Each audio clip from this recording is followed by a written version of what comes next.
Right now, we want to bring in a special guest to talk about the bridge collapse and the efforts to rebuild. Maryland Governor Wes Moore. Governor Moore, first of all, our condolences. This has been a national calamity. We've watched from afar. Can you bring us up to speed on what the situation is there?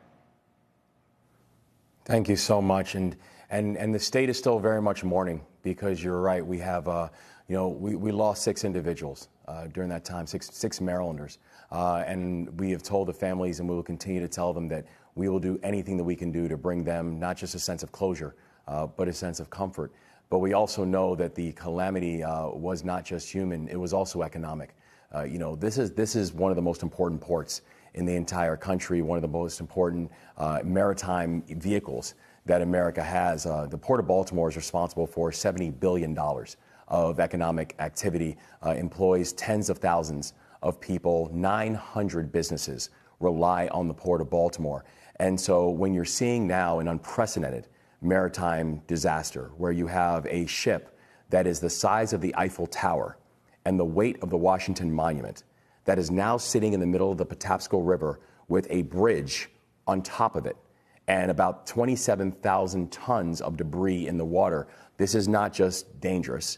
It's not just a complicated operation, but it's one that we know doesn't just have an impact on Maryland, but has an impact on the larger American economy as well. The complicating factors that you mentioned, the ship with the bridge on top of it in the water, which, by the way, deals with tidal waters, so changing tides constantly. How long do you anticipate that this is going to take just to clean up the disaster and then move beyond that to try and rebuild the bridge? You're absolutely right.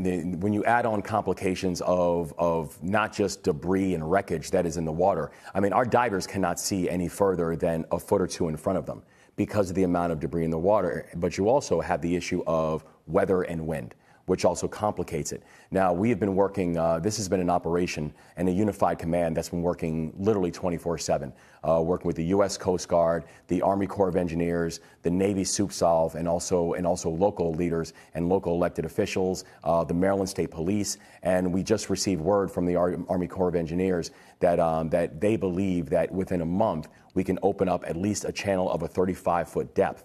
Which is a significant milestone, because that's what's necessary for things like new cars and heavy trucks, where the Port of Baltimore is the largest port for new cars and heavy trucks in this country. And then hopefully within a month after that, we'll be able to open up to the fuller 50-foot depth.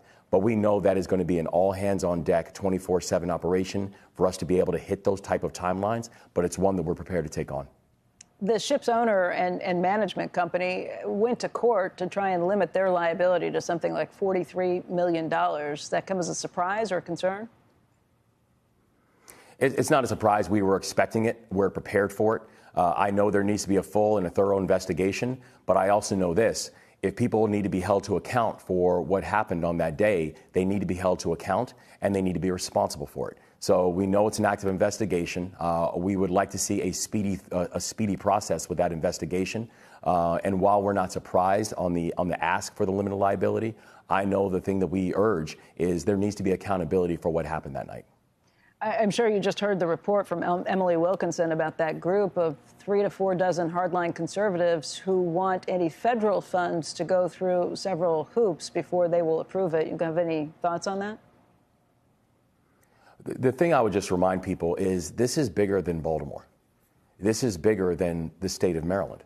The Port of Baltimore is one of the largest and most efficient ports that we have in this country, a real leader in the entire maritime industry. And so when we're talking about how does this impact Maryland, this doesn't just impact Marylanders. This is impacting the farmer in Kentucky, because the largest port in this country for agricultural equipment is the Port of Baltimore. This doesn't just, this impacts the auto worker in Ohio, because the largest port in this country for new cars, heavy trucks, is the Port of Baltimore. This impacts the restaurant owner in Tennessee, because the largest port in this country for spices and sugars is the Port of Baltimore. If you're working in coal, you rely on the Port of Baltimore. So the Port of Baltimore is not a Maryland issue. People need to rally around support for this industry and support for this port, not because you're doing Maryland a favor. Maryland doesn't need favors. What Maryland needs right now is for us to have a coordinated and a bipartisan response to something that is going to have a cataclysmic impact on the American economy. Have you spoken with congressional leaders in Washington? We have. We've spoken with congressional leaders and frankly, congressional leaders and state leaders, chief executives and governors from both sides of the aisle. And I'm encouraged because I think the things that we continue to hear is that there has to be a bipartisan approach to be able to deal with not just the human tragedy, but also the economic tragedy. And I can tell you, if you look at the state of Maryland and how we are moving in a unified fashion with both local, state, and federal leaders, our federal delegation, both Democrats and Republicans in our federal delegation are all united on this. So I think Maryland is continuing to lead in that, and I think helping to show an example for the rest of the country that in times like this, it's important to put the politics aside, and it's important to focus on what is going to be best for the people, for the businesses, and for the industries that continue to drive our country.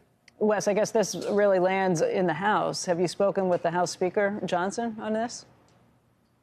I personally have not spoken with Speaker Johnson yet. I know our congressional delegation has. In fact, I was just speaking yesterday with Congressman Kwesi Mfume, who actually represents the district that was impacted by this. And I know he has said he's had a few very good conversations with the Speaker. So we're hopeful. We're hopeful that we'll be able to come with a coordinated response and one that doesn't just meet the moment, but one that honors the foundation of this country and what it is that we're trying to accomplish together.